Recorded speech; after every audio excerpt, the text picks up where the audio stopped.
Преди милиони години, когато слабата още кора на земното кълбо се люлеела и гърчела под напора на вътрешните огнени сили, в южната част на материка, наречен по-късно Европа, се е издигнала и затвърдила висока, обширна и гиздава планина. Древните траки й дали името Родопа.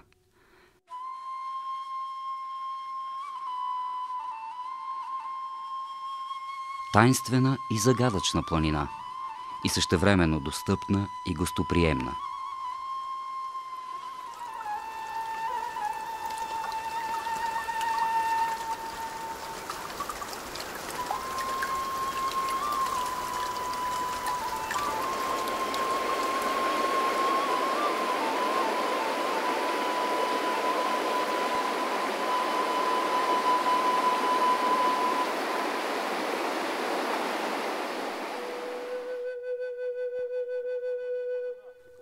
В сърцето на планината е разположена община Чепеларе с територия от 375 квадратни километра, 12 селища и над 9000 души население. Център на общината е Чепеларе. Градът се намира на 1150 метра средна надморска височина и е отдалечен на 80 км от Пловдив и на 230 км от столицата на България, София. Пътят до Чепеларе следва извивките на река Чая, която в горното си течение носи името Чепеларска река. Разположен по двата бряга на реката, градът ще ви плени с атмосферата си. Ще откриете богата история, неповторима природа, красиви легенди и дълбоки традиции, запазени и до днес. Климатът е изключително благоприятен. Прохладно лято, мека зима и 280 слънчеви дни в годината. Който и сезон да изберете за почивката си в Чепеларе, ще останете очаровани. За развитието на туризма в община Чепеларе се грижат Съветът по туризъм и Сдружението на частните хотелиери, ресторантьори и търговци в града, които работят в тясно сътрудничество с общинската администрация. Учреден е обществен фонд, който насърчава гражданската инициатива за събиране на средства чрез дарителски акции за благоустройството на града. Провежда се обществен форум, в който избрани от хората представители определят приоритетите за развитието на града, по който да работи местната администрация. Чепеларе е град, който ще ви предложи пълноценна семейна почивка. Множество хотели и къщи за настаняване предлагат уютна обстановка, близка до домашната. В града има и 3 хотелски комплекса. Ако предпочитате комфорта на луксозните хотели, курортът Пампорово е само на няколко километра.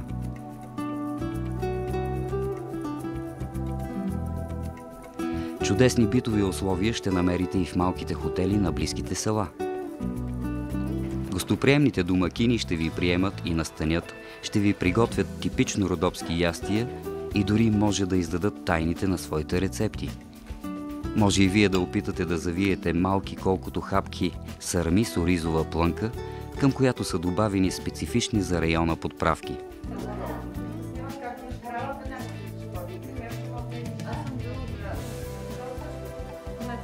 Ще научите и проста рецепта за закуска. Забърквате домашно кисело мляко, брашно и сода и печете сместа в затоплен тиган. Това се наричат марудници. Обясняват домакините, докато добавят току-що избитото масло. Чепеларе е един от най-популярните зимни курорти на България. Въпреки меката и топла зима, снежната покривка се задържа сравнително дълго, между 80 и 120 дни в годината, със средна дебелина 30-80 см. За да карате ски, не е необходимо да напускате очертанията на града. Първата станция на двуседалковата въжена линия е само на километър от центъра. Лифтът ще ви изкачи на почти 2000 метра надморска височина до връх Мечи Чал. От тук започва най-дългата писта на Балканския полуостров. Пригодена е както за начинаещи, така и за професионални скиори. Още писти и ски пътища с обща дължина близо 30 км започват от върха. Изграден е нов ски влек и детски спортен център за спускане с шейни и други забавления за мълчуганите. Природата на върха е почти недокосната от човешка ръка. И може би, както никога друг път и както никъде другаде, ще се усетите по-близо до Бога. В малкия параклис Свети Йоан Кръстител можете да запалите свещичка за здраве.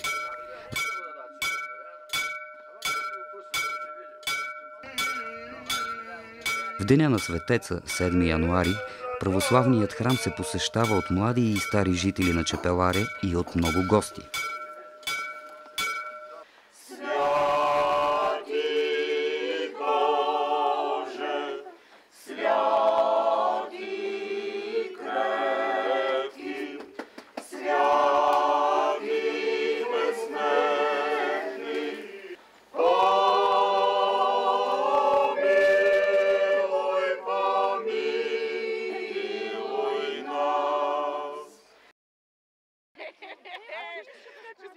Мечичал е любимо и подходящо място за много зимни празници. Тук можете да срещнете знаменитости, като олимпийската шампионка Екатерина Дафовска. Титлата на Катя Дафовска от зимните олимпийски игри в Нагано е повод хората от Чепеларе да й посветят специален спортен празник, който се провежда всяка година.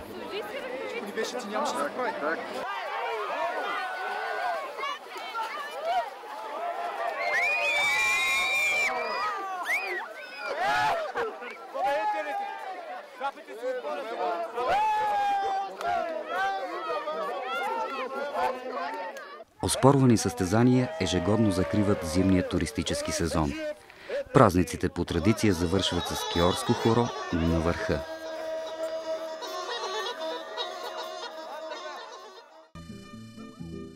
Ски център Мечичал продължава да се развива. Изграждат се нови писти, предвижда се и строителство на лифт до курорта Пампорово.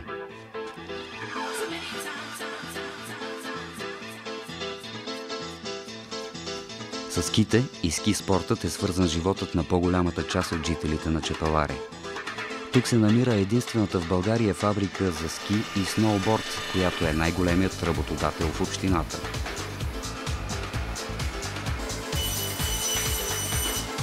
Фабриката произвежда най-новите модели карвинг ски и сноубордове, като се използват последните световни технологии и висококачествени материали.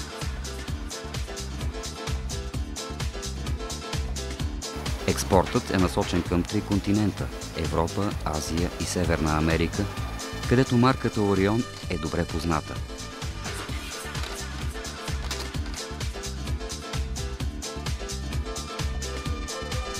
В Чепеларе се произвеждат и ски обувките на реномираната австрийска фирма Атомик.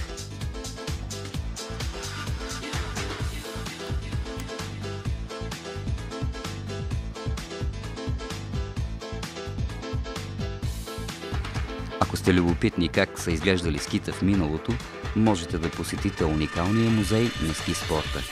Ще видите най-старите модели, произвеждани на ръка от дърво и карани масово от чепеларци през 30-те години на 20 век. Изложени са и първите модели, произведени от фабриката за ски. Тук са и ските на много известни личности – на алпиниста Христо Проданов и, разбира се, на олимпийската шампионка Екатерина Дафовска, гордостта на Чепеларе.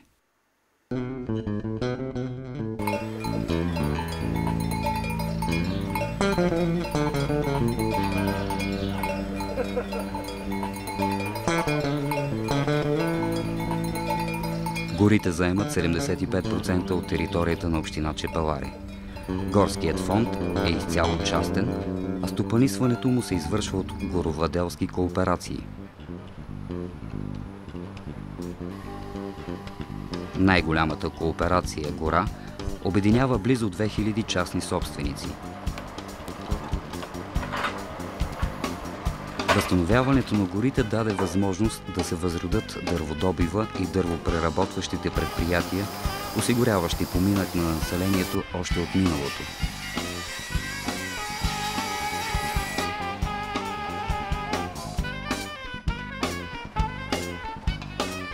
През 20-те години на миналия век в Чепеларе е построена първата водно-електрическа централа и градът е електрифициран. Използваните тогава турбини Siemens още са годни да работят.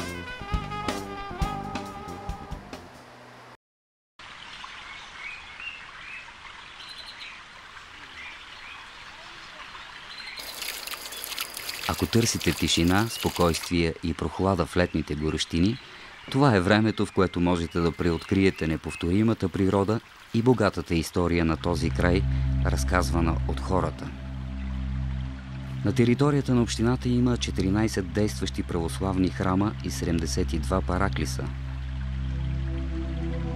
Една от най-старите църкви е Свети Атанасий Велики в Чепеларе. За изграждането й било поискано специално разрешение от тогавашните османски власти. Всички християни се включили в градежа, който бил завършен само за месец. Освещаването извършил лично пловдивския митрополит Никифор. Датата е документирана върху мраморна плоча, която се пази в църквата и до днес – 11 юли 1835 година. В храма се съхранява и иконата на Света Богородица, по-стара от самата църква. Иконостасът грее в прекрасни цветове, положени от майсторска ръка.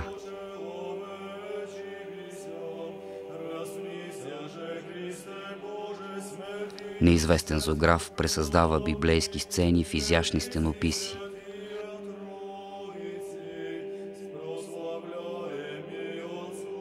Пазят се и мощите на светеца покровител на храма Атанасий Велики, донесени от Света гора.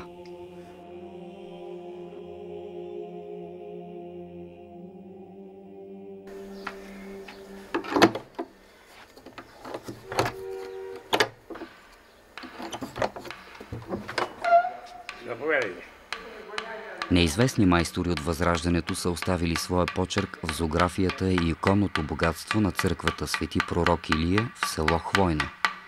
Макар че са рисувани преди повече от 100 години, иконите поразяват със свежестта на багрите си.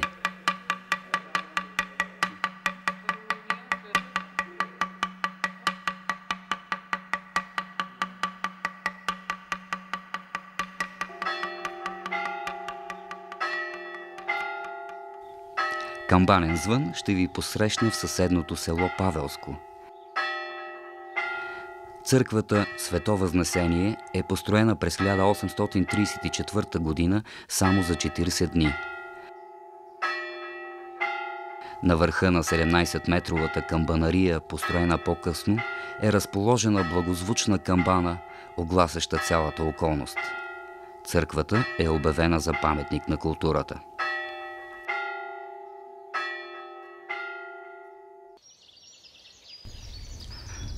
На 5 км източно от Павелско, тясна туристическа пътека ще ви отведе до най-голямата историческа забележителност в района – крепостта Зареница.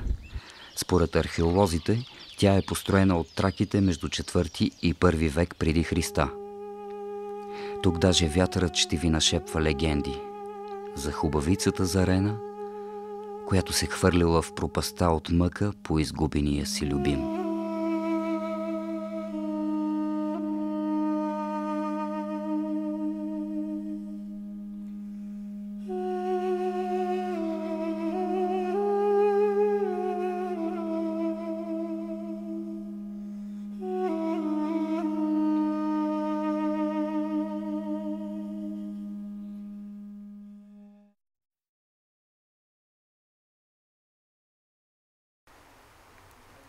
Намираме се в пределите на Радиова планина. Тук има 45 пещери.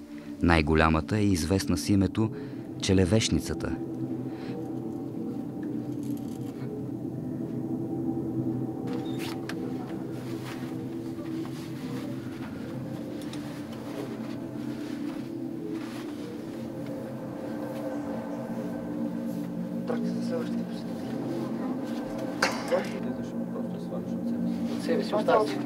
Да, сваляш го цялото. Е, това цялото. За да може следващия да...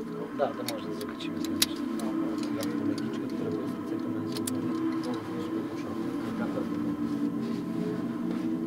С краката, да. Още плегичка, плавно, седнина, става. Краката, пускай краката. Сега може да се направиш. Давай сега. Пускай се, седни на седалка тук. Не дай гледал надолу. Фани се за въжето. Айде, полекичка. Пещерата е проучена от международна експедиция. Специално екипирани пещерняци се спуснали по отвесен тунел до огромната пещерна зала, чието стени са отрупани с коралити и други красиви пещерни образования. Пещерата не е благоустроена и затова влизането в нея без водач и специална екипировка е невъзможно.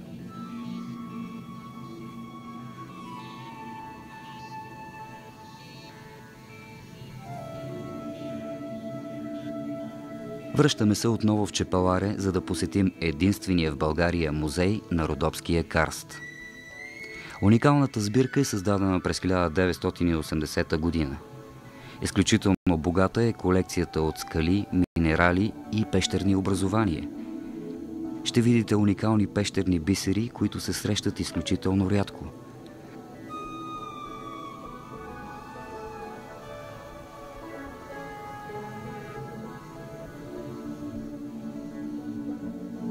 Несъмнено ще ви впечатли разделът биоспелеология с множеството образци на прилепи и безгръбначни обитатели на пещерите. Ще разберете, че в подземния свят могат да се срещнат далечни прародители на почти всички дребни животинки на Земята.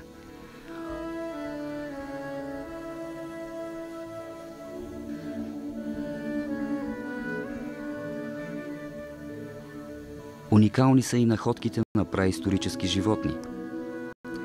Сред тях най-стара е долната челюст на леопард, датирана от преди 17 000 години.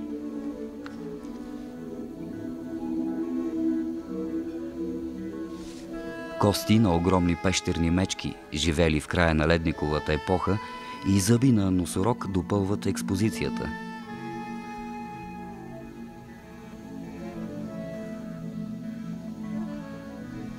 Човекът също е оставил следи от присъствието си в пещерите. Предмети, сечива, овъглено жито, накити от енеолита са подредени във витрините.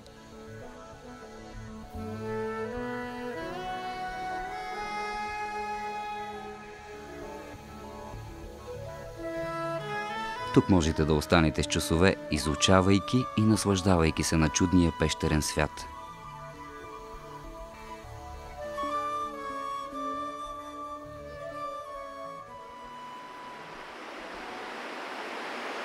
С затаен дъх ще останете пред едно чудо на природата. 3 скални моста сякаш са изваяни от неземна ръка над малката река Айдарско дере. Размерите им са внушителни. Край тяхната скална вечност се усеща мимолетността на човешкия живот. Уникалният феномен, познат на пътешествениците още от края на 19 век, е известен с името чудните мостове.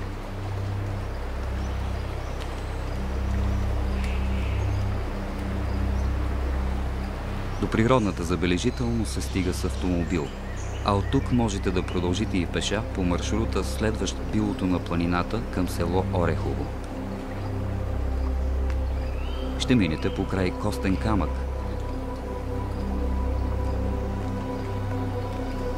Колосален скален масив, приличащ на огромна стена, над която расте вековна смърчова гора.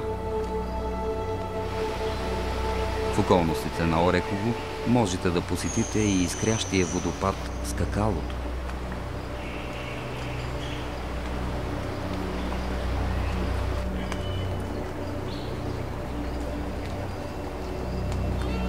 В Орехово можете да отседнете в една от 6 къщи за настаняване. Тук ще усетите атмосферата на родопския бит, ще видите изделия, изработени от ръцете на родопчанина.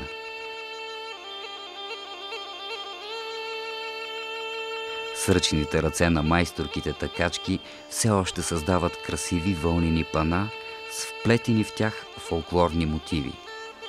Кичените халища са уникални и неповторими.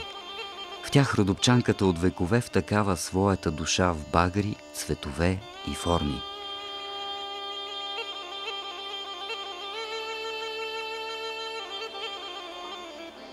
Халищата се изработват от непредена вълна, разделена на дебели влакна, кичила, които се втъкават в основата.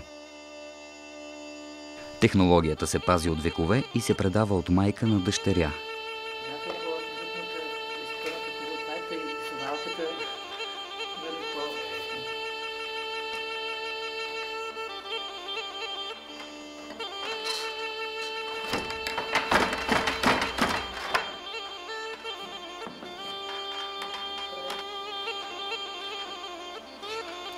Прочутите кичени халища и козеци ще видите в Центъра за традиционна култура в село Забърдо. Уменията и вроденият усет към красивото ги превръщат в произведения на изкуството.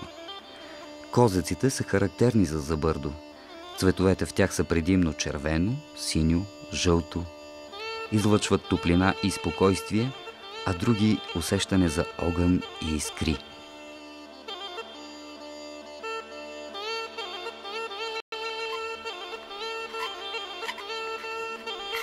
Лъжици, овчарски геги, бъклици, буренца, килими, китеници, козеци, халища, одела. Всичко се прави както преди 100 години. На ръка.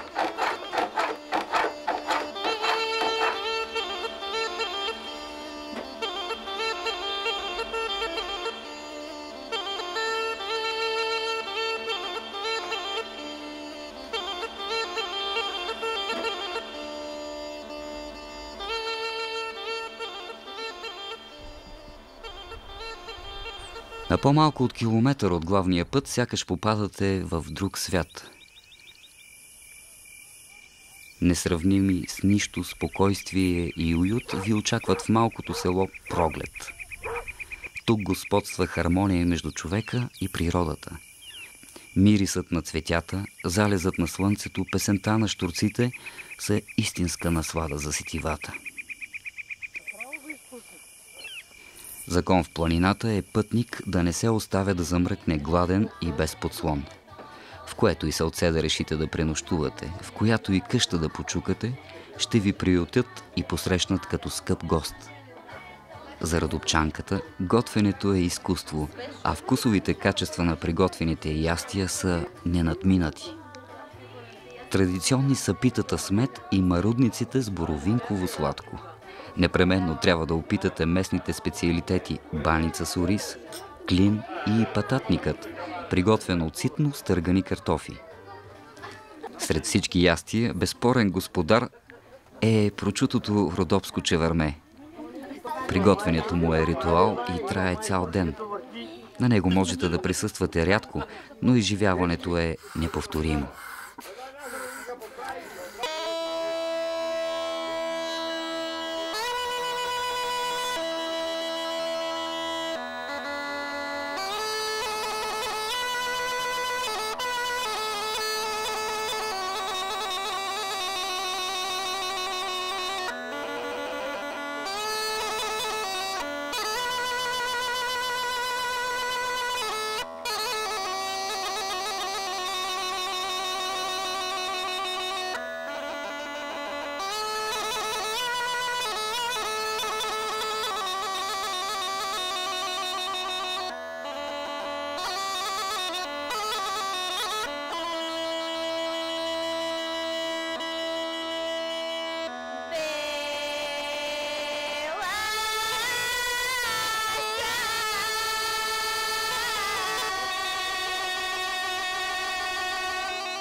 Нощта за вас ще остане незабравима. Звуците, въздухът, планината, хората, ястията и легендите завинаги ще оставят скъп спомен за посещението ви в Чепеларе. и ще ви накарат отново да се върнете при гостоприемните хора в сърцето на планината.